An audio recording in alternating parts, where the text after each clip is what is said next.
Greetings, everyone, and welcome back to the channel, where we cut through noise, spin, and selective outrage with facts, common sense, and fearless commentary. Today, we are diving into a fiery television clash that has people talking across the world. Tessa Dunlop versus Piers Morgan, with Prince Harry and Meghan Sussex once again at the center of the storm. But this time, something different happened. Instead of the usual pile-on, Tessa stepped in firmly, confidently, and unapologetically to defend Harry and Meghan, exposing weak arguments and challenging the habit of blaming the Sussexes for every controversy. It was one of those moments where viewers could almost feel the room shift, because when someone is prepared, articulate, and unwilling to be intimidated, the usual theatrics suddenly lose power. What made this exchange so striking was not just disagreement, because television debates thrive on disagreement. What stood out was that Tessa refused to accept false comparisons and exaggerated narratives. When Harry was placed in the same conversation bracket as Prince Andrew, she immediately pushed back and described the comparison as uncomfortable. Many viewers likely felt the same way.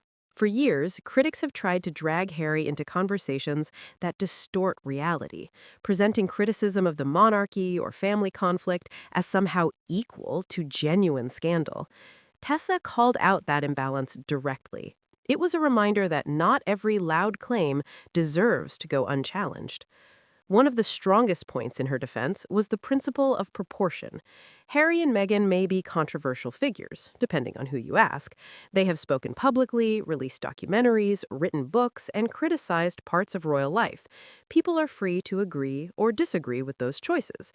But speaking your truth, choosing independence, and challenging institutions is not remotely the same as conduct involving disgrace and scandal.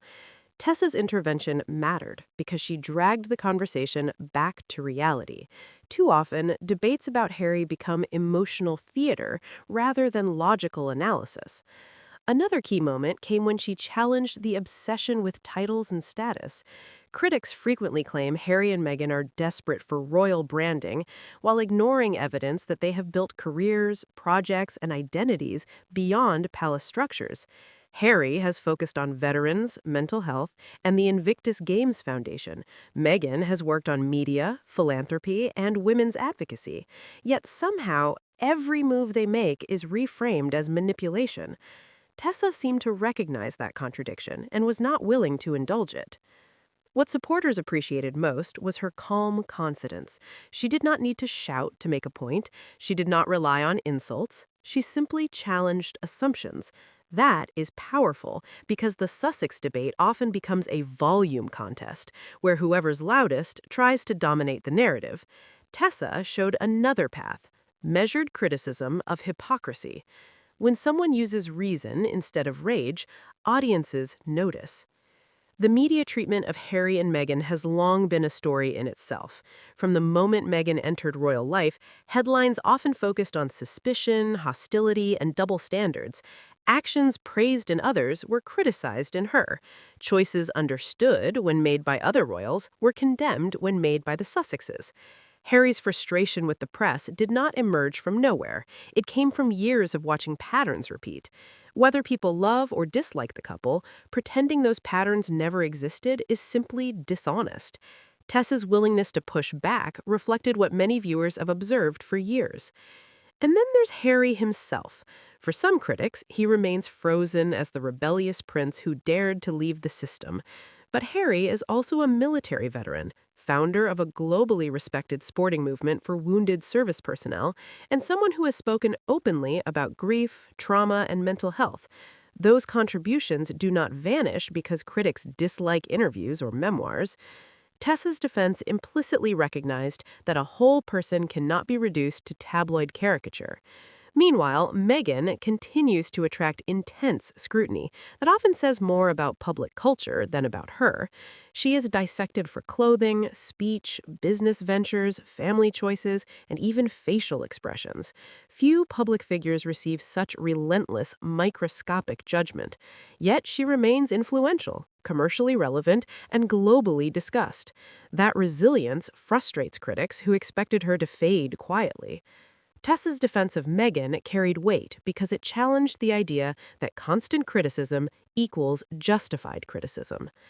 This clash also symbolized something larger: fatigue with one-sided narratives.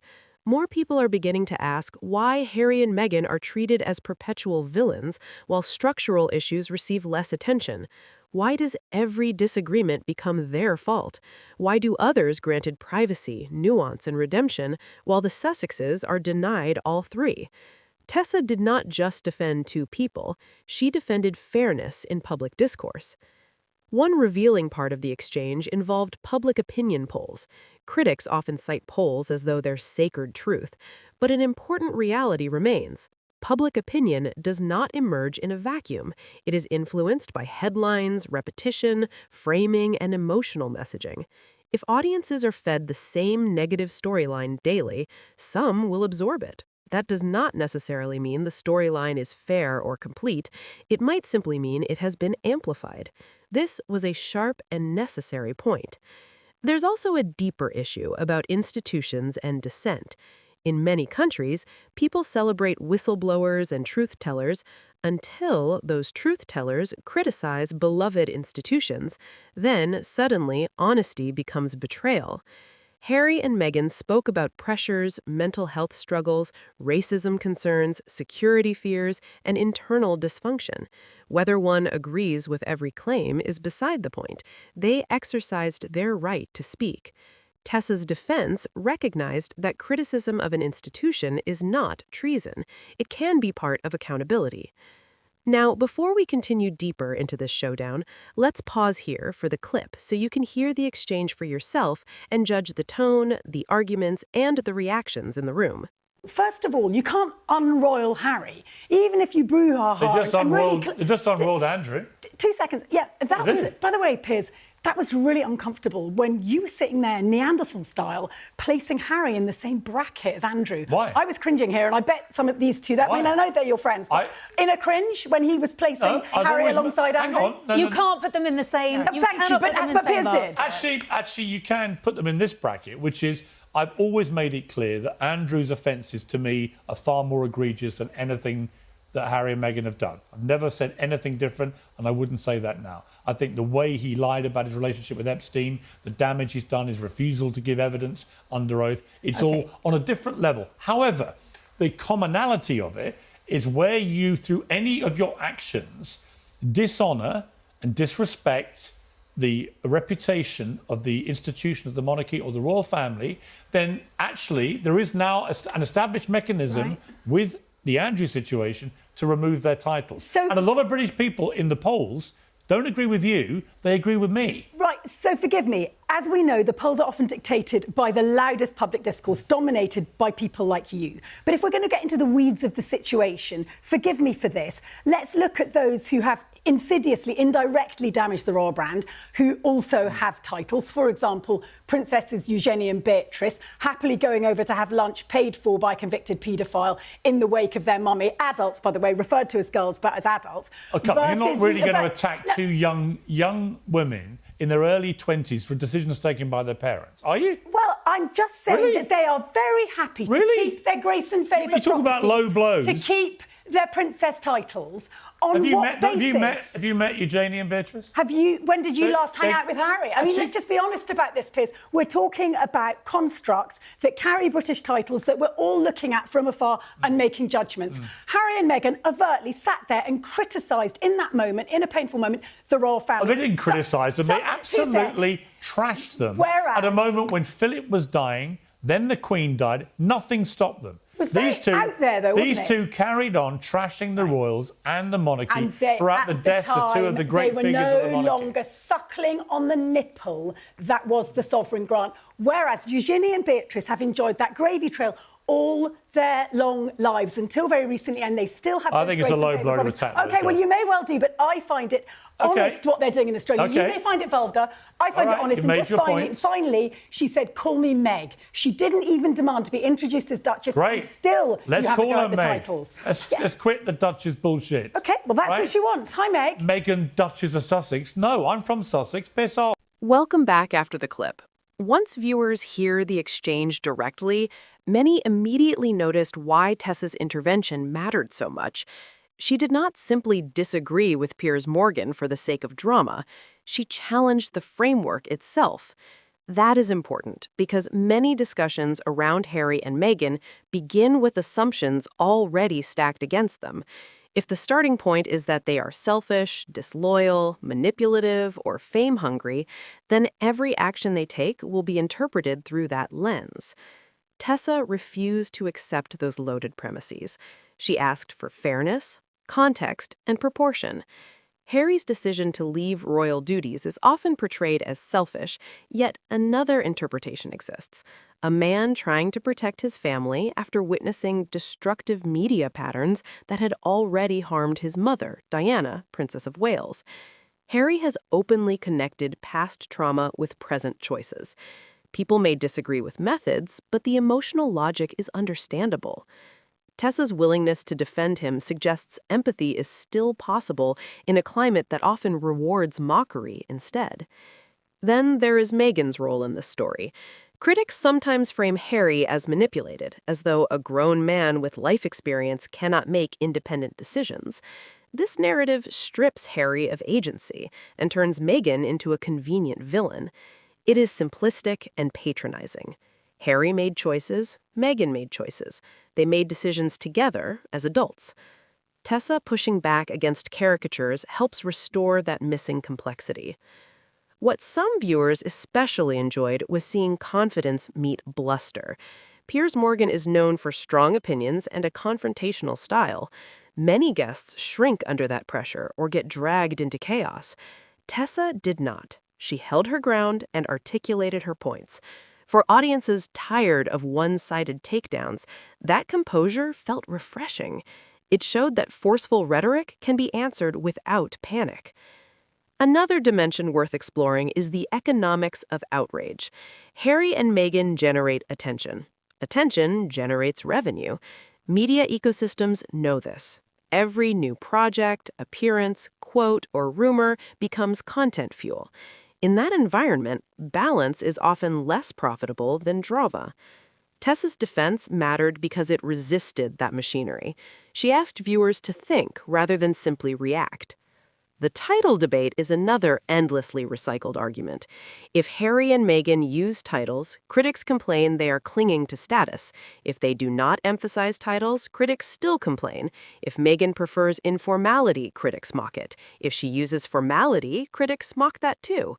This is what happens when the target is predetermined and the standards keep moving. Tessa's broader point exposed this no-win game. Supporters of the Sussexes also recognized something emotionally satisfying in this exchange: validation. For years, many viewers have argued that criticism of Harry and Meghan often lacks proportion. Seeing someone articulate that on a major platform feels significant. It tells viewers they are not imagining the double standards. They are watching them play out in real time. There is also the issue of change.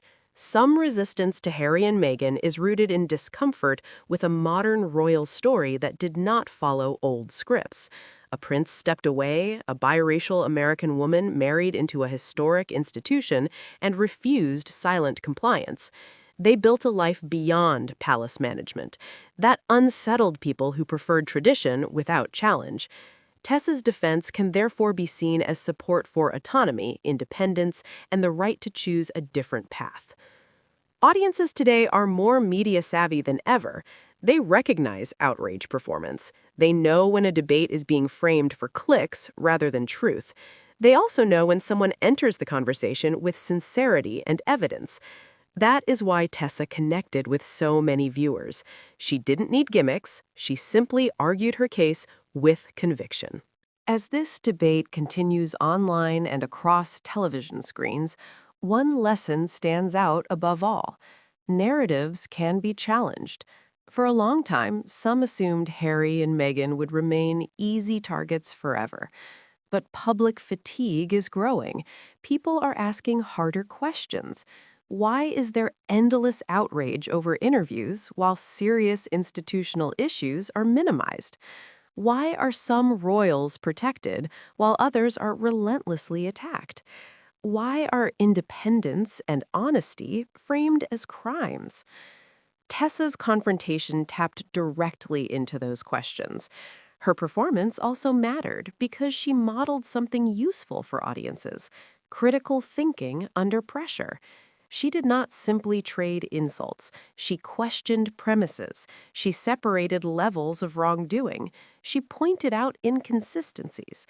In a media age full of emotional bait, that is valuable. Viewers do not just need louder voices, they need clearer ones. For Harry and Meghan supporters, the moment felt like a pushback against years of distortion. Harry has often been painted as foolish, bitter, or disloyal. Meghan has often been cast as calculating or divisive. Yet these labels ignore context, humanity, and accomplishments.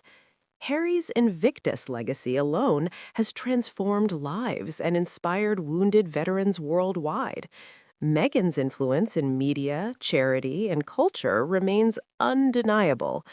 People can criticize them, certainly, but reducing them to tabloid villains is lazy storytelling. It is also worth noting that resilience changes perception over time. The Sussexes were predicted to fail repeatedly. They would be irrelevant, broke, isolated, forgotten. Yet years later, they remain globally recognized, commercially active, and culturally influential. Their critics are still talking about them daily, which says everything. Survival itself has become a rebuttal. Tessa's defense fits into that broader shift. More observers now see the gap between prediction and reality. There's a historical angle, too. Institutions often react harshly to those who leave and speak. Departures threaten the myth that everyone inside is content. Harry and Meghan's exit forced conversations about race, hierarchy, mental health, press relations, and modernization. Even people who dislike the couple have had to engage with those topics because the Sussexes made them impossible to ignore. Tessa, as a historian, likely understands how dissenters are often judged harshly in the short term and more fairly later. The reaction to this clash also shows something about audiences. People are hungry for authenticity. When someone appears genuinely convinced rather than theatrically outraged, viewers respond. Tessa came across as someone speaking from principle, not performance. That distinction matters. Now, does defending Harry and Meghan mean agreeing with every decision they have made? Of course not. Mature analysis allows nuance. They are public figures, not saints. They have made choices some admire and others dislike. But fairness means criticism should be proportionate, evidence-based, and consistent. That standard is exactly what Tessa's intervention seemed to demand. Meanwhile, Piers Morgan remains a powerful media figure whose opinions command attention. But influence does not equal infallibility. Debate requires challenge. If one side dominates unchecked, discourse becomes propaganda. Moments like this restore balance. They remind audiences that confidence can be contested and certainty can be interrogated. Looking ahead, expect more moments like this. As Harry and Meghan continue their lives beyond royal structures, every project will spark a reaction. But the old formula of universal condemnation is weakening. More commentators are willing to say the obvious. Some criticism is fair, but much of it has been excessive, repetitive, and commercially motivated. And that brings us to the final truth of this showdown. Tessa Dunlop did not merely defend two famous people. She defended proportion over hysteria, context over caricature, and fairness over fixation. In today's media climate, that is no small thing. Once audiences see a narrative challenged successfully, they start questioning everything that narrative relied upon. And once that begins, the conversation changes for good.